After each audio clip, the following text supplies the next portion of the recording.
Hello, everyone. Welcome back to the Fetch Quest podcast, where we talk about video games and more. Today, I'm your host, Guy, joined by my fellow co-host, Connor.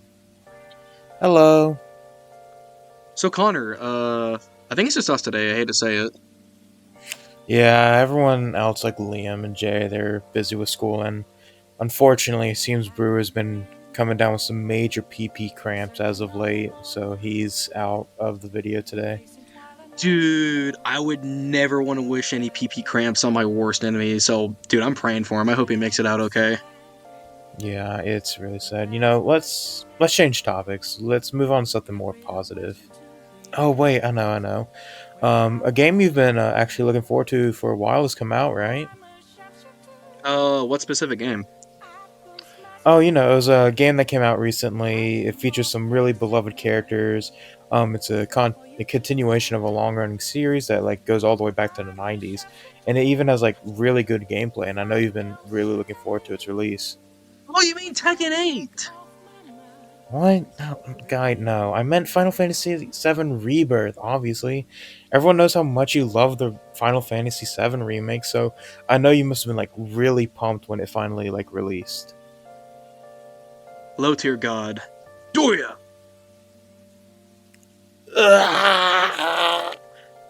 Now that I, comboed Connor out to oblivion.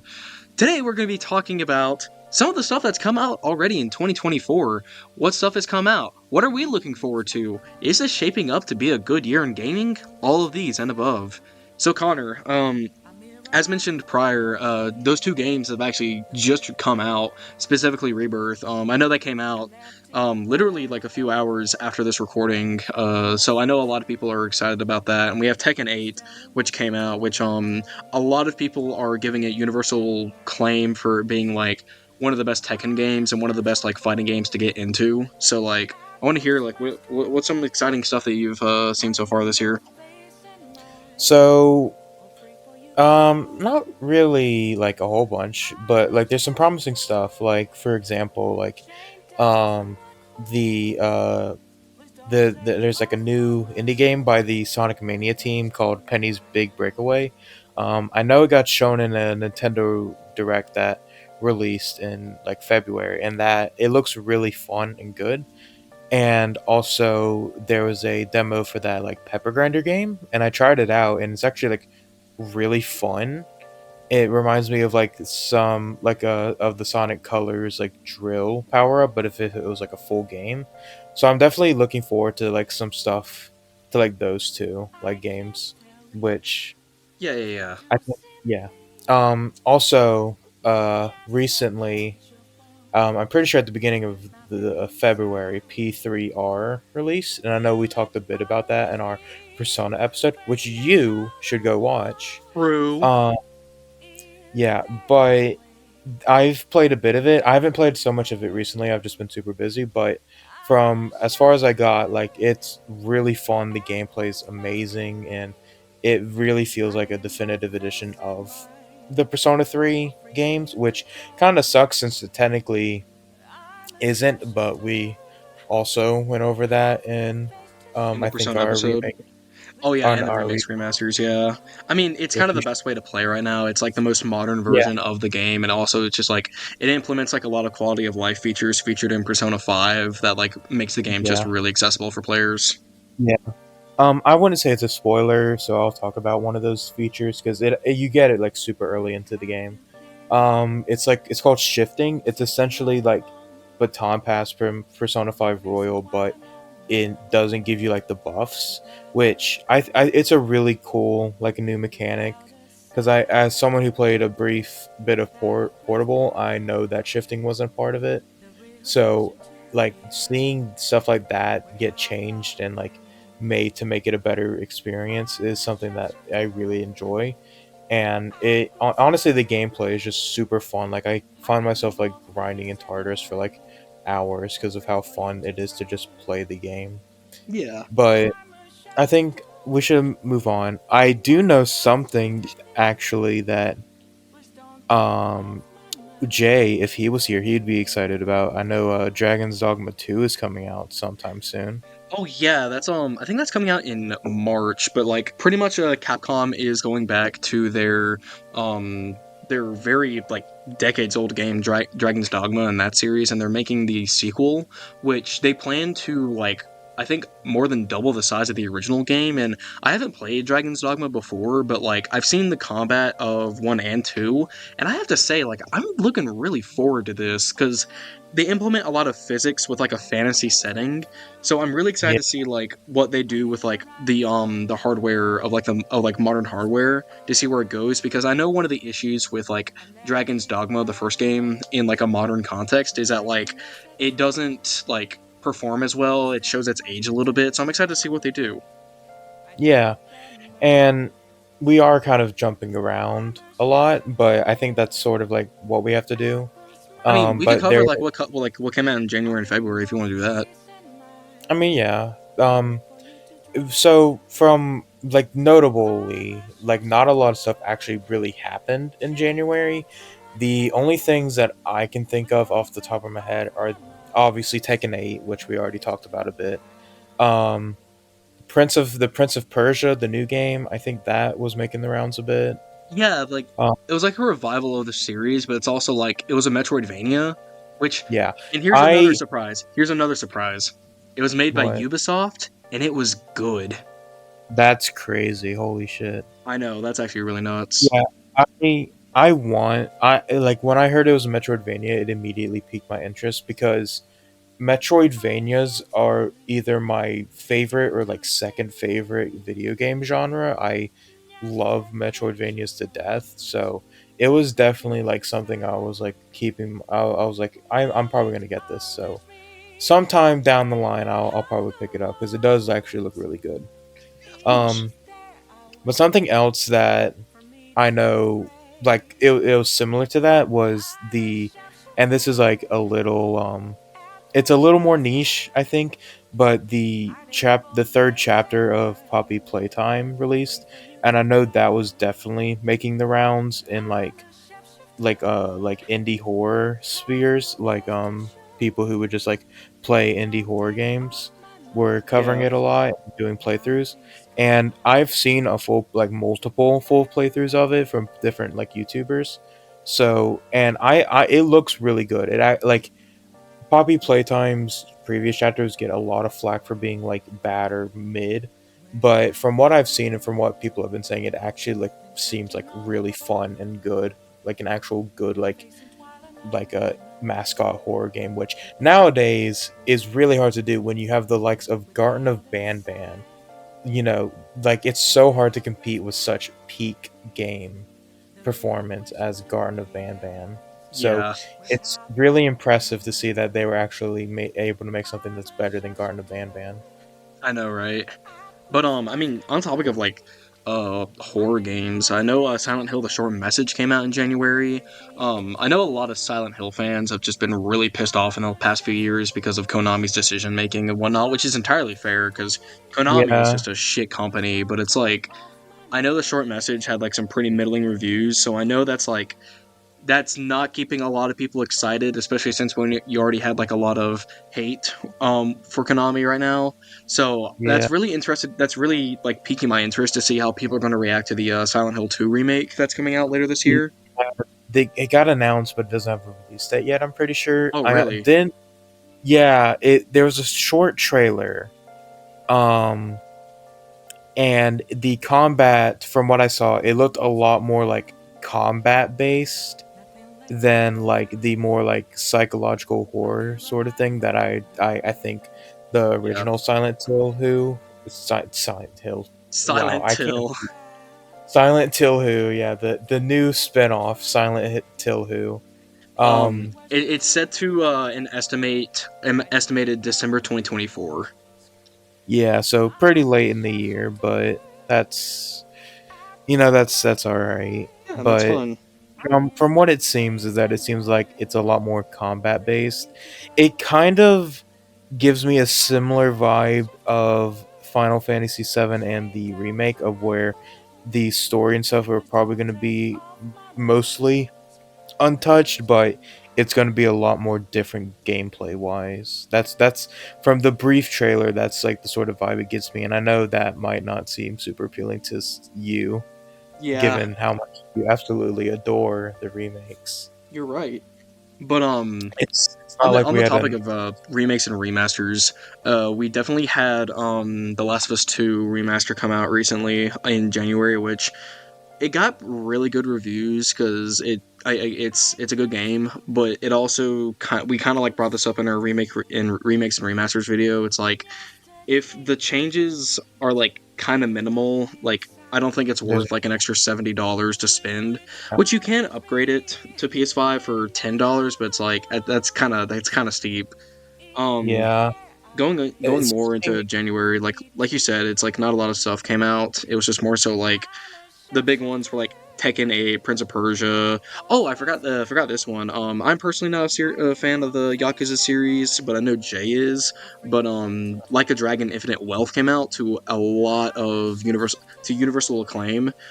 So I'm yeah. interested to see where like the series goes from here, considering that like I know they made a really big change with Yakuza Like a Dragon, but now they're like going to like the Like a Dragon series. So I'm interested to see what they do with that. Yeah, that I haven't seen a lot of Yakuza stuff. All I know is that it's kind of like batshit insane at points.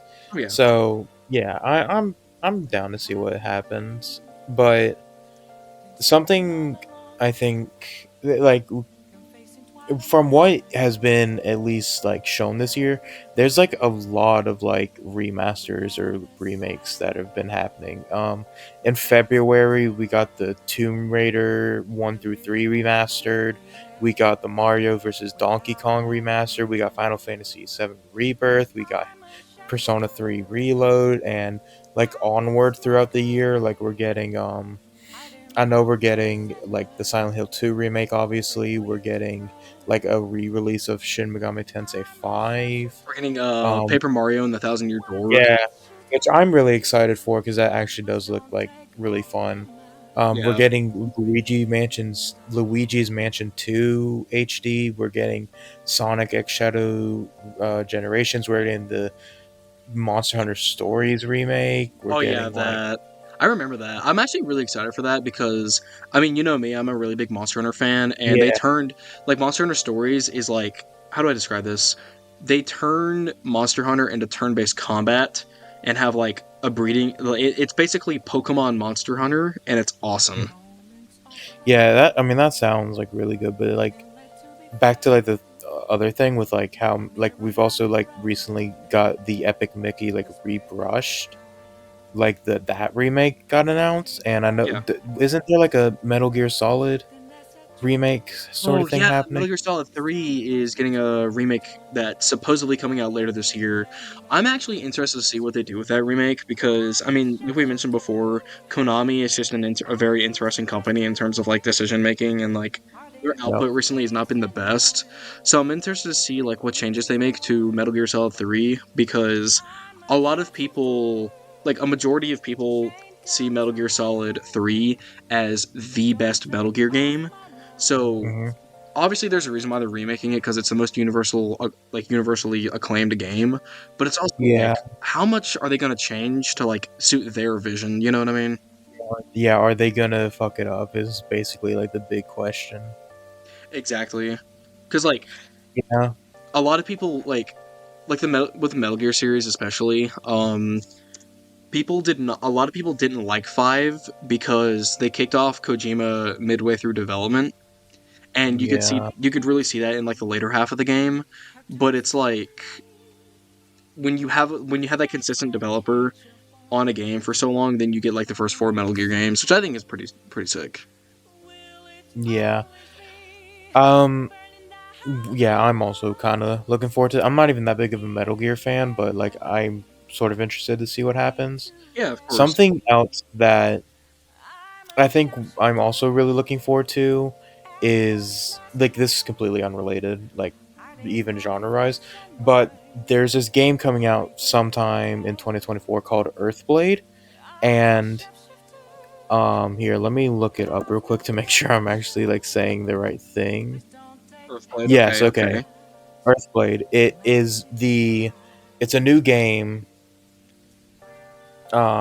that's being made by the Celeste team. So it's like a completely new game made by the Celeste team. Okay, okay. And as you know, Celeste is one of my favorite games ever. Yeah. So I'm like super excited to see like what they are gonna do with Earthblade because from the images and trailers I've seen, it looks like it's gonna have like a much more combat heavy focus.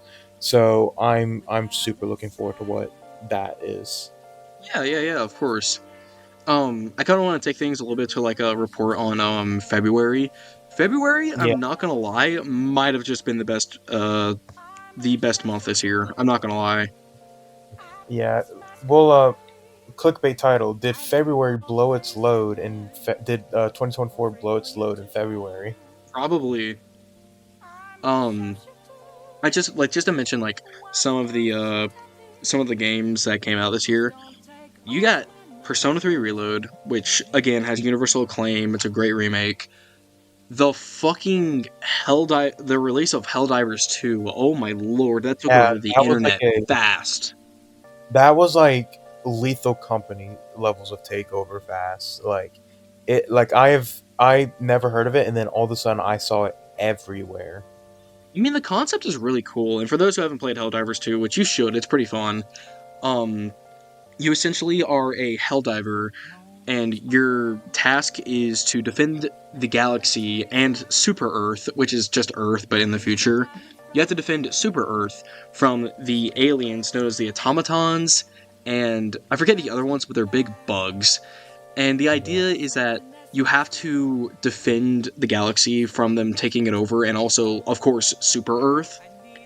And the thing is that all of the planets they act in unison in one big server.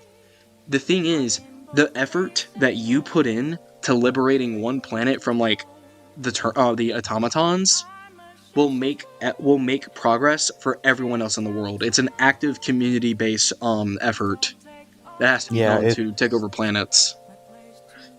and it's like such a cool concept, and it's also like such a funny game because there are so many clips I have seen of people just like either team killing, which is really funny because you can just throw an airstrike down and you will send your teammates flying into the stratosphere, or they'll like just get their shit rocked by an automaton, and it's always so funny. I saw a clip earlier today of someone was getting chased down by like a queen bug or something, and he was trying to run around to escape it, but before it could like get really close to him, he deployed a resupply pack to like drop down from the sky, and just in time the resupply pack like fell on the bug and decapitated it. Oh, that's so awesome. But yeah, the game is like it's really fun so far from what I've played. I haven't gotten too far into it, but I feel like it's a really fun game to play with your friends and also just like as a community. Going more into other games that came out in February. Unfortunately, on the opposite side of the quality spectrum, we have Suicide Squad Kill the Justice League. That, yeah, I think if you've been on the internet for like any point in the past month, you have seen how people have been like, this game is really bad and you should not play it. Um, and I think there are like two factors.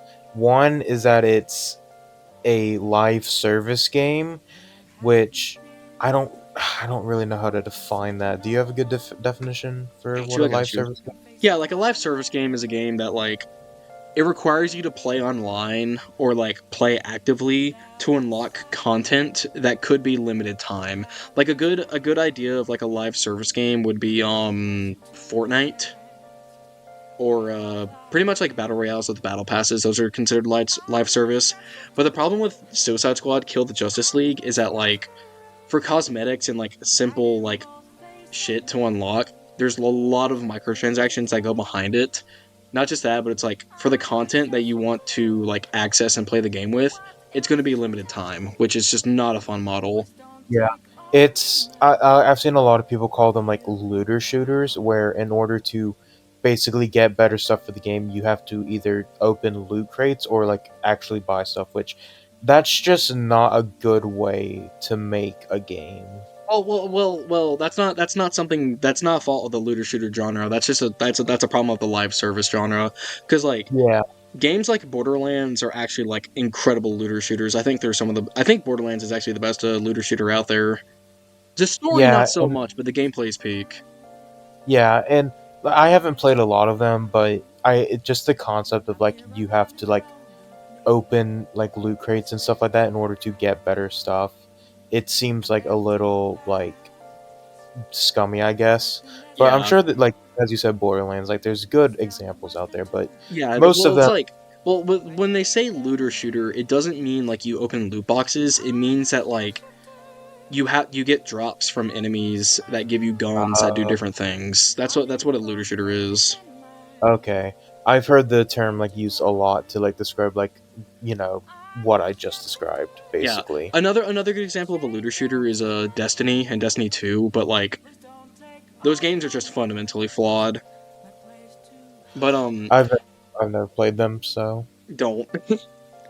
But yeah, with Suicide Squad, it's like it's a live service model, and not just that, but it's like it's in the Arkham universe, like in the Arkham game series, which if you we had a really good discussion about the Arkham games in our superhero episode, which you should watch. But I genuinely don't think it's going to be like that relevant like in the years in the months to come, because if you've already seen the player count of Suicide Squad Kill the Justice League, it's already like dipping pretty low. Meanwhile, yeah. Helldivers is striving. Oh my lord. Another like reason why it was getting like a bunch of hate is that Kevin Conroy, like one of the if not the most iconic voice of Batman, um he had passed away like recently, and so his last lines were in the Kill the Justice League movie, or not a movie, the game. Yeah. But the way that it basically is that they have him killed off by the actual like Justice League, and basically his like last lines were like No, it's a making a Suicide joke. Squad that kills him. That's what I meant. That's what I meant. Sorry. Yeah. Um, but like they had him like basically like crack a one-liner or a joke or something, if I'm remembering correctly, or like they make a joke about Batman and then he's just dead, and like everyone was like, "This is just such an incredibly disrespectful way to like send off a character voiced by someone who actually like passed away." Yeah. Well, And we've I yeah. We've I feel like we've I've talked enough seen, about Suicide Squad because there's yeah, a lot to talk about, but like this isn't that episode. yeah, that's not the episode to do this. So Yeah. let's Yeah. move Well, on to something well I know that you're excited about, the Elden Ring Erd Tree DLC that is coming out sometime in Shadow of the June, Earth Tree. correct? Yeah, Shadow of the Earth Shadow Tree. of the Well, I just let's finish up February first. Let's finish up February. Um, in February we got in the fighting game section we got two DLC characters that came out recently that are pretty popular. We got Ed in Street Fighter Six, which came out very recently, and we also got a 2B from Nier Automata in Grand Blue Fantasy Versus Rising, which I think was awesome. yeah, To have such a I know crossover you like that.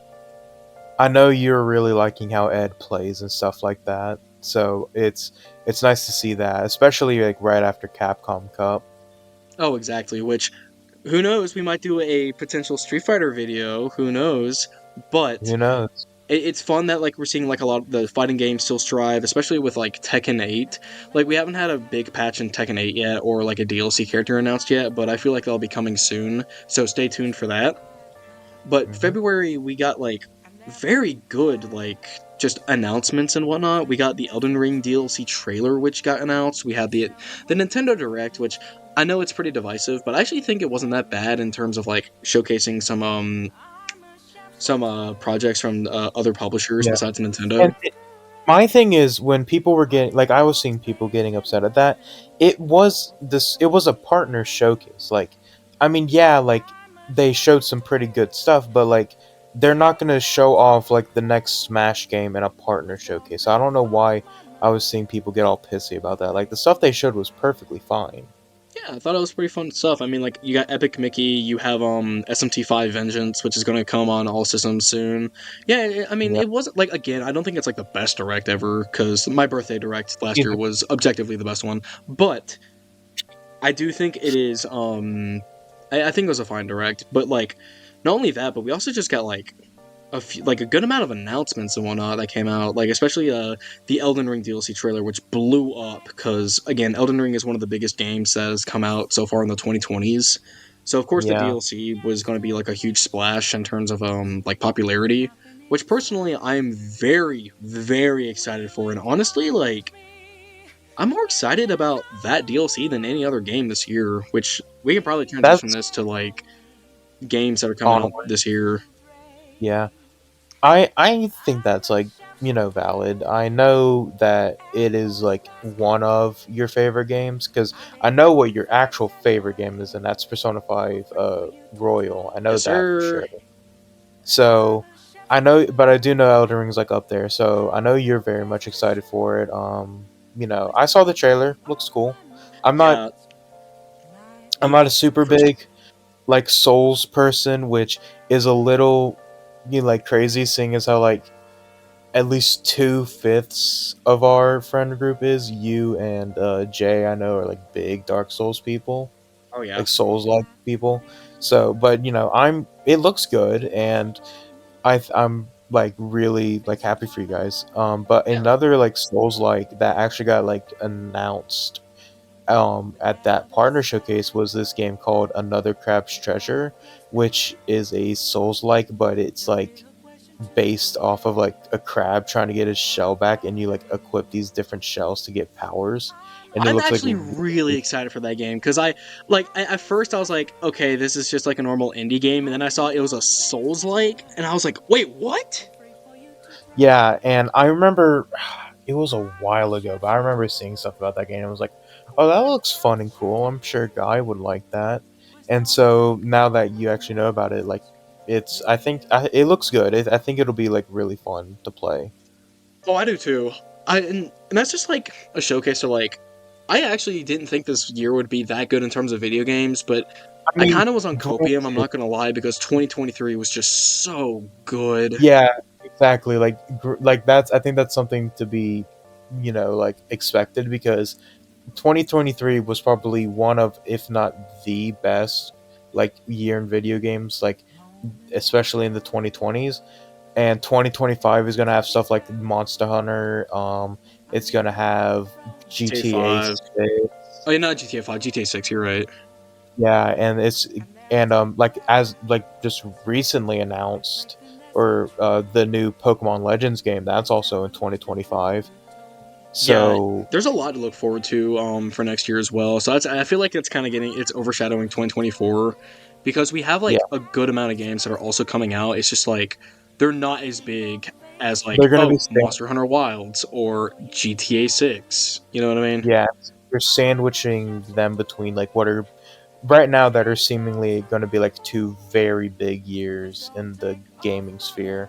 Yeah. But there that doesn't mean that some of these games are like not going to be good. Like there are definitely like a lot of stuff that's coming out this year that are going to be good. Like as we said before, like the Snake Eater, like the Metal Gear Solid 3 remake, the Thousand Year Door remake, which I'm actually incredibly looking forward to I'm looking because forward to that too, but I don't want to I've pay $60. That's true. But the reason why is because I've never played the game, and I've also beat the first Paper Mario, and everyone's like, Paper Mario Thousand Year Door is the best Paper Mario ever. No other Paper Mario compares to it, and so I'm really excited to play and like I thought Thousand actually Year Door was the first. Or am no I what? no there is one.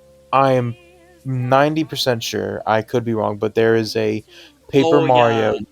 I just looked it up. Yeah, it's literally just called Paper Mario. Okay, my bad. Yeah, yeah, but so I'm sort of like really excited to see like what it's about and like play and stuff like that. So I'm looking forward to that. Of course. But another thing that I'm very much looking forward to is Hades 2.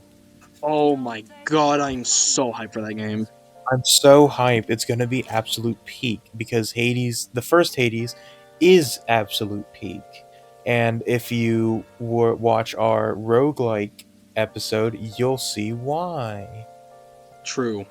I think Hades This is 2 is going to be just, like you first. I was gonna say this is just gonna be like the plug episode where all we do is plug episodes, which everyone should go and watch. I mean, fair. But I do think that Hades 2 is going to be a way for Supergiant Games, which is the developer of Hades 1, to really like hone in on like their vision from Hades 1 and expand it on Hades 2. Not even saying that Hades 1 was bad. I love that game. That's one of my favorite games. It's just that Same here. like I'm really excited to see like what concepts, like what new concepts and what new like gameplay features they come up with in this new title. So I expect us to get a very good game out of this that comes out later this year. Speaking of speaking of new concepts and whatnot, one game that I feel like just gets forgotten about, and it's an Atlas game, is the Metaphor ReFantagio game that's going to be coming out later this year. I've never. I actually haven't heard about that, so you're probably right about it, like getting forgotten about, because I hadn't heard about it. So you Wait, mind really? explaining?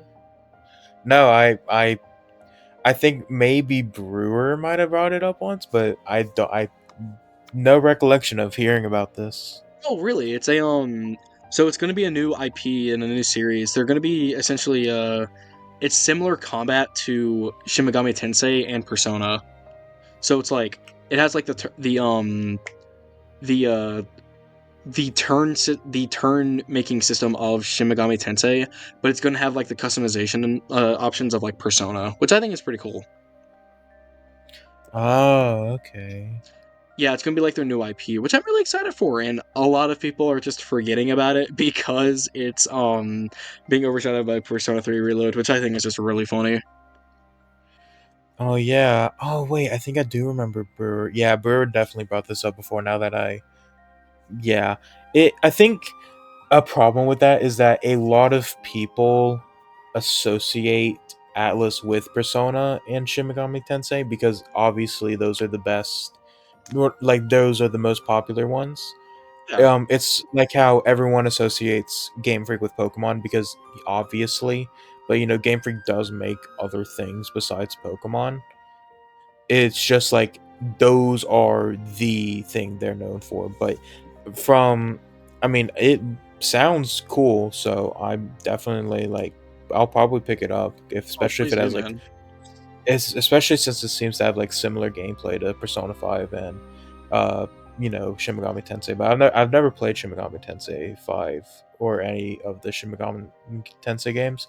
Yeah, So maybe when the Vengeance game comes out, maybe I'll grab that too and see what all the hype's about and stuff like give it a that. try, and that's what we're doing today. We're like informing people about what's coming out the rest of the year, what we're excited for, yada yada.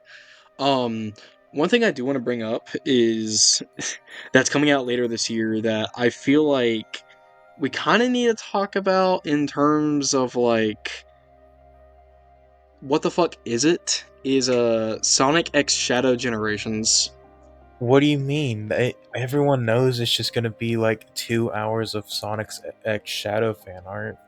That's Ah, you obviously right. what it. That It's makes me gonna be so the best. excited. It's gonna be the best game ever. Dude, I'm so excited for it. Oh my god. I can't wait to play as Shadow and Sonic again. Yeah. So again, I think you bring up a good point of what the fuck is it? Because something that has really sort of confused me is that it doesn't really seem to have like it doesn't really know what it is. Because it seems like from what I understand is that it's a Sonic Generations like remake question mark that Yeah, I has can't some tell like if it's like a remaster with added content or if it's just like an actual sequel. yeah, that's the thing. Is like, is it a remake with new gameplay, or not new gameplay, but like more polished gameplay, more stuff like that? Is it a remaster that also adds on shadow content? Because we know that's happening. Because there's entire things that show off like shadow, like new shadow stuff. or is it like a Pokemon Platinum or something like that, where it's just a re-release of the game, but it has more stuff added to it? You know? Yeah. If we see a younger version of Shadow go with like modern Shadow, I pray that Shadow is going to be Shadow with a gun. I mean, Shadow with the Gun is the best thing that's ever came out of the Sonic franchise. So, I mean, seeing as though they literally have Black Doom in the trailer, I'm they're not steering away from Shadow the Hedgehog like the game. So, Yeah. I'm really interested to see what it is. Like, because from the brief trailer we got, it's obviously going to be something with Sonic Generations, which is one of, if not the most well liked Sonic games. Because Yeah, or when at least you the 3D games. have the 3D games, because everyone knows Sonic 3D games are what is probably like the Incredible. textbook definition of a mixed bag. Because on one hand, you have Sonic Generations and Sonic Colors, which I believe is the best. I love Sonic Colors a lot. But then you've also got Sonic Forces, Sonic 06, Sonic and the Secret Rings, which technically those are in the storybook era, but like it's a whole mixed bag. But Yeah. No, I get what you mean though. It's just like I'm just I know Sega like made that announcement like a few weeks ago, so I'm just really excited to see like what they do yeah, with it. And plus, like, I mean, come on, let's be for real. We're 2000s children. We love Shadow. yeah, like everyone, I remember when it was like it was like kind of like cringe to like Shadow and stuff like that, because everyone, oh my gosh, there's so much edgy. And it's like, part of me is like, I like edgy things, like Shadow with a gun. I like that. I think it's fun and I think it's cool. I like Shadow with a gun. And that's raw. It's Um, yeah. but moving on like from that because they hit a good amount to that. Hmm. One thing I do want to talk about is that's coming out later this year. I know we briefly mentioned it, but Shadow of the Erdtree DLC is looking to be a very interesting DLC in terms of like Souls likes. So Hmm. like I do want to say this though. I think Elden Ring is a near perfect experience. It has flaws, but I do not care. Y'all need to play it, and we might do a potential episode on it soon. Who knows? But Yeah. It just depends on if a certain someone finishes the game. Not anyone specific or it's definitely not anything like. anyone in this like recording right now. Wait, guy, you're telling like you suck off Elden Ring so much, but you haven't even finished it? That's Damn, crazy. I guess you caught me or something. Oh no, I need to be Elden Ring. It's Connor.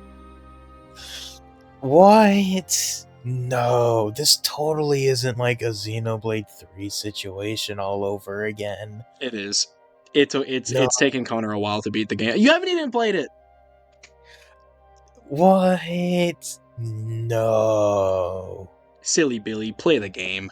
But I will. getting back to Elden Ring, something different that the developers are choosing to do with this DLC title is they are actually going to be making the damage scaling different as well as like the way you upgrade yourself. So let me elaborate more on what I mean. So the director Hidetaka Miyazaki, I'm pretty sure that's the right Miyazaki. If that's the wrong Miyazaki, then I am going to feel so stupid because Fake I fan, love fake fan, Soul games so much. fake fan, fake fan. Hidetaka Miyazaki, yes. He he's aware that a lot of people are going to go into the DLC with like a lot of their higher level characters who like can Yep. steamroll through most of the game just fine. So one thing in interviews that he has said is that he is going to be doing the way you increase your attack in the DLC a lot differently than how you would normally. So to increase your attack in the DLC, you have to like defeat bosses and use a consumable item to increase your attack permanently instead of like buying the upgrades through runes. Yeah, that seems like that seems like a really cool thing to do, because I think it would definitely take away from the experience of like it would be if in Zelda, like if Tears of the Kingdom got a story DLC, and you would just take like your best weapons and then just kill everything. And it definitely would take away from the experience if that was like allowed to happen, where you could just go through and basically Thanos snap every enemy away because you're like level 500 billion or something. Yeah, it's like they want to make So sure like the challenge is still yeah, there in terms of like the DLC. They want to keep like the Souls experience like fresh. You know what I yeah, mean? yeah. Isn't the game gonna be like a lot bigger than Limgrave? Because I know that like Miyazaki, he said it's gonna be a little bit bigger than Limgrave, but as you've said before, he likes to underestimate himself when it comes to like stuff like that. He does, and to elaborate more on what Connor's talking about, Miyazaki he has said in interviews that the surface area of the DLC area is going to be a little bit bigger than Limgrave, but he could be doing this to throw us off because in an interview before Elden Ring's release over 2 years ago, he actually said that Elden Ring would estimate around 30 hours to beat. For It's anyone who's 100 beaten hours. Elden Ring, you know that game is not 30 hours long. Like maybe if you're a speedrunner or something, and you were just like playing through it super fast, maybe, Okay, like maybe. the speedrun world record on Elden Ring unironically is 5 minutes. Yeah, But that's I, because of glitches and whatnot. But like, even if like you play the game really fast, like which I've done multiple times, the quickest I've been able to do it is like 25 hours, and that's a lot. That's a lot of time for just like yeah. for a game that massive. It took me 100 hours to beat the first time. So for him to say it only took it's going to take 30 hours is kind of absurd. So I do think that he is underestimating the DLC a little bit, maybe to throw us off a little bit and see like just how big it is. You know what I mean? Because it is going to be $40. I mean, I don't know. Part of me feels like it doesn't feel like this, like Miyazaki. Like I haven't. I'm not super big, so I don't really know. But from how you've described Miyazaki, he doesn't seem like a Toby Fox or like a Scott Cawthon character that like you know, would obviously like troll their audience just to like, throw them off and stuff like that. Because Scott Cawthon, he obviously did that when he was the FNAF developer, and like Toby Fox also is a bit of a troll. So I don't see him as that. So I think he might just be underestimating it a bit. Probably. There's no telling. I mean, obviously, from a director's point of view, you're gonna have a completely different perspective and a little bit of bias in terms of like your game. So like that is understandable, but it's also like, okay, what is this DLC going to be? You know what I mean? Yeah, I know it has Berserk reference, but It having a does, Souls game that doesn't have Berserk references is like having cake without icing. So literally. That's just how it is. Miyazaki is a very big Souls fan, if you guys do not know, and you can just look up Dark Souls Berserk reference, and some of the most common things in the game that you took for granted. Oh, that's a Souls. That's a Berserk. Uh-oh. yeah, but I think we should move on a little Yeah, of bit. course. We've been talking about Elden Ring DLC for a bit.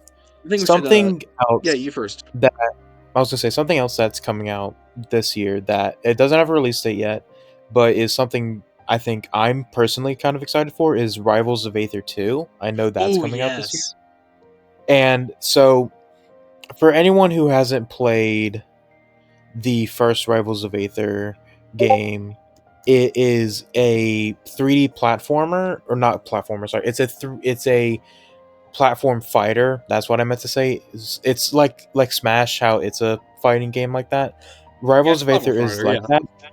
Yeah, platform fighter. It was really popular back a few years ago, and they are doing a sequel with everything being upgraded. Like the character model, it was a 2D like sprite sort of thing, and now everything's 3D models. It looks beautiful from like the images and the trailers and stuff like that. they're adding like And a lot of new mechanics and whatnot into the game as well. So I'm really excited to see like exactly, where it goes in terms of like yeah, development cycles, because I know there's a lot of stuff in the first Rivals of Aether game that just were not in the game. So like I've seen like a lot of the trailers and promotional material like showing off new mechanics and whatnot. So I'm really excited to see like what people are gonna find in that game. And I'm really excited to I play it also hope, too. yeah, I hope they keep some of the like, because some another big thing that like really helped Rivals of Aether one's like popularity was that it was like super like moddable. Like you can mod almost any character into the game.